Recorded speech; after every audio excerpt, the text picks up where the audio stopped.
ইমাম হুসাইন রাদিয়াল্লাহু তাআলা আনহু জান্নাতের ফুল 61 হিজরি সনে এজিদ নাফাক দুরচা দুচরিত্র এজিদ কতল করেছে, শহীদ করেছে।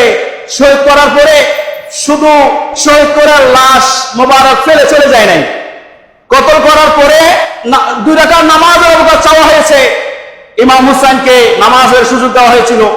নামাজে যখন সাজদা গিয়েছে, সীমার জিলশান রসুলের ওই চুমু দিয়েছে সিনা মুবারকে, ওই সিনার উপর বসে, পিঠের উপর বসে ছুরি দিয়ে ইমাম হুসাইনের মাথা মুবারক দ্বিখণ্ডিত করেছে। দ্বিখণ্ডিত করে তারা ক্লান্ত হয় নাই। ইমাম হুসাইনের যে যুদ্ধের যে জামা পড়েছিল হামজা রাদিয়াল্লাহু তাআলা আনহু, সে কুটি খুলে নেওয়া হয়েছে, জামা খুলে নেওয়া হয়েছে, জুব্বা খুলে নেওয়া হয়েছে, কোমরবন্ধ খুলে নেওয়া হয়েছে, শেষ পর্যন্ত পায়জামা করে নিয়েছে, হাতের আংটি করে নিয়েছে, মাথার পাগড়ি করে নিয়েছে, মাথাকে তীরের আগায় বল্লমের আগায় গেঁথে গোড়ার গলার সঙ্গে ঝুলিয়ে বিভিন্ন ভাবে আনন্দ করেছে।